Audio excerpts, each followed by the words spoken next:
Hidup kita ini bukan hadiah dan hukuman. Jalan hidup kita ini bukan hukuman dan hadiah, tetapi sebab akibat. Kalau kita berhasil, kalau kita maju, hidupnya sejahtera, itu karena akibat perbuatan-perbuatan baik kita, keuletan kita, usaha kita yang sungguh-sungguh. Tetapi kalau kita mengalami kegagalan, kehancuran, itu juga akibat. Akibat dari perilaku kita yang sembrono, kejahatan, keburukan, dan lain-lain.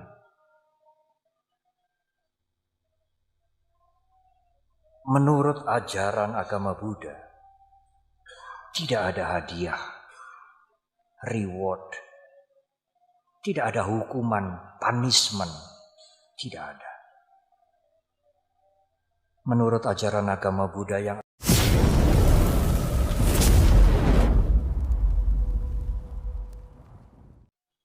Ibu, Bapak, dan Saudara,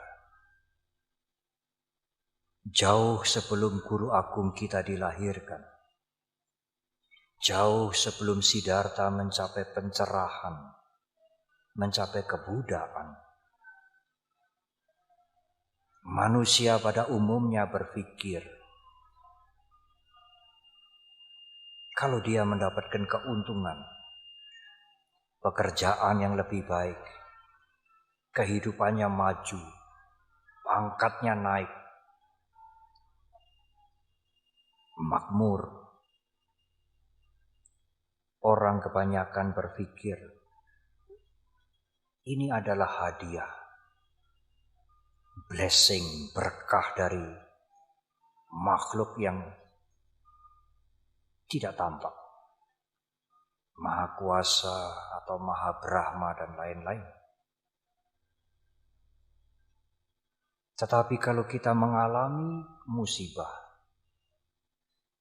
kehancuran, usahanya menurun, kegagalan, kebanyakan orang berpikir, kita lagi dihukum ini. Kita terkena hukuman. Bahasa daerah mengatakan kesiku, kena bebendu. Sehingga kemudian kita dihukum seperti ini. Manusia hanya berpikir berkah atau hukuman, hukuman atau berkah. Kalau hidupnya maju berhasil itu berkah, rahmat. Kalau hidupnya menurun, mengalami kegagalan, kehancuran, itu hukuman atau mungkin kutukan. Manusia pada umumnya sejak zaman Guru Agung kita bahkan sampai sekarang, cara berpikirnya sederhana. Kalau maju ya berkah, hadiah. Kalau gagal ya itu hukuman. Antara hadiah dan hukuman, hukuman dan hadiah, hadiah dan hukuman. Justru Ibu, Bapak, dan Saudara, pada saat Guru Agung kita mengajarkan Dhamma untuk pertama kali, Guru Agung kita membuang pikiran yang seperti itu. Hidup kita ini bukan hadiah dan hukuman. Jalan hidup kita ini bukan hukuman dan hadiah, tetapi sebab akibat. Kalau kita berhasil, kalau kita maju, hidupnya sejahtera, itu karena akibat perbuatan-perbuatan baik kita, keuletan kita, usaha kita yang sungguh-sungguh. Tetapi kalau kita mengalami kegagalan, kehancuran, itu juga akibat. Akibat dari perilaku kita yang sembrono, kejahatan, keburukan, dan lain-lain.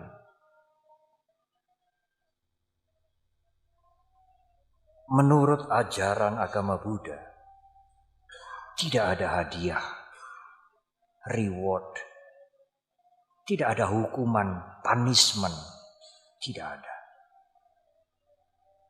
Menurut ajaran agama Buddha yang ada hanya konsekuensi dari perilaku kita. Kalau sergap, rajin, maju. Banyak melakukan yang baik, maju. Nek sembrono, males, suka menipu dan berbuat jahat, hancur. Itu hukum alam, universal, untuk semuanya. Bukan hanya untuk umat Buddha saja. Apakah bisa Bante orang menerima pandangan seperti ini? Sulit, saudara. Sebagian besar orang mungkin masih gampang menerima hadiah dan hukuman. Pokoknya kalau awake dhewe ini maju, kita dapat hadiah lah, dapat berkah. Kalau awake dhewe ini baru turun, baru gagal, nah ini baru kena bebendu. Baru dihukum kita ini. Banyak orang yang lebih senang mempunyai pikiran pandangan seperti itu. Sulit untuk diajak bertanggung jawab terhadap perbuatannya sendiri. Sulit sekali. Padahal guru agung kita itu mengatakan, kalau kamu merosot, ya itu tanggung jawabmu sendiri. Jangan melemparkan kepada yang lain. Kalau kamu berhasil, maju, itu hasilmu. Bukan hadiah, bukan reward, bukan punishment, tetapi konsekuensi dari perbuatan kita. Ibu, bapak, dan saudara, ajaran guru agung kita itu amat berbeda dengan kebiasaan masyarakat pada waktu itu. Sampai sekarang, orang-orang menjadi kaget, terkejut sekali. Selama ini saya berpikir kalau saya maju makmur, ini berkah, ini rahmat. Sedangkan kalau saya gagal, terkena penyakit, segala macam penderitaan, kita sedang dihukum. Tetapi Sang Buddha membuang itu, buang. Tidak ada itu hukuman, hadiah, tidak ada. Yang Anda alami adalah akibat perbuatan Anda sendiri. Bukan hukuman, bukan hadiah. Banyak orang tidak bisa menerima, kaget, terkejut. Oleh karena itu, di dalam khotbah pertama, Dhammacakkappavattana Sutta, kalau membaca di buku Parita Suci,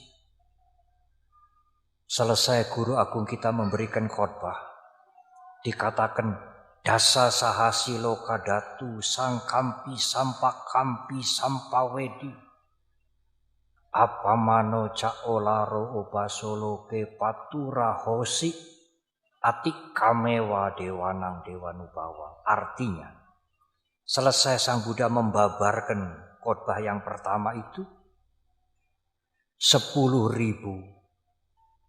tata surya itu matahari, 10.000 matahari dengan planet-planetnya bergoncang, geger ya. Sangkampi, sampakampi, sampawedi bergoncang-goncang. Atik kamewa dewanang dewanubawang. Dari bumi ini muncul sinar yang terang sekali. Atikamewa dewanang dewanu bawang. Melebihi cahayanya para dewa. Terang sekali. Saya menerjemahkan begini. Apa yang dimaksudkan dengan 10.000 matahari tata surya bergoncang, bergetar? Saya menerjemahkan, kami menerjemahkan, itu tata surya pikiran manusia. Tata surya pikiran manusia bergetar. Kaget, terkejut. Karena yang selama ini mengharapkan berkah-berkah, nyuwun berkah, mugi kula pinaringan berkah, itu sang Buddha buang. Tidak ada itu berkah. Kalau Anda berhasil, Anda maju, itu akibat karma. Kalau Anda gagal, Anda hancur, itu juga akibat karma. Kita bertanggung jawab atas perbuatan kita sendiri. Ada hukum karma yang universal, yang berlaku untuk semua orang. Bukan hadiah, bukan hukuman. Kita tidak perlu memohon berkah dan minta ampunan, tidak perlu. Karena kalau kita maju, itu akibat karma baik kita. Kalau kita hancur, itu konsekuensi dari kesembronoan kita. Itu mengejutkan banyak orang. Yang dikatakan 10.000 tata surya pikiran. Tata surya pikiran menjadi bergoncang. Tetapi apa artinya, Bante? Dari bumi ini muncul sinar yang terang. Lebih terang dari sinarnya dewa. Oh, itu mereka yang bisa menerima. Bisa membuang pengertian yang sebelumnya dan bisa menerima bahwa hidup ini bukan hanya hadiah dan hukuman. Bukan hukuman dan hadiah. Tetapi konsekuensi dari perbuatan kita. Cerahlah dia, terbuka pikirannya. Pencerahan pikiran itulah yang dilambangkan atikamewa dewanang dewanu bawang. Muncul sinar yang lebih terang dari sinarnya dewa. Yang menerangi pikiran kita. Bukan terang secara fisik. Yang menjernihkan, menerangi pikiran kita. Dari pengertian sebelumnya yang tidak sesuai dengan the truth, dengan kasunyatan.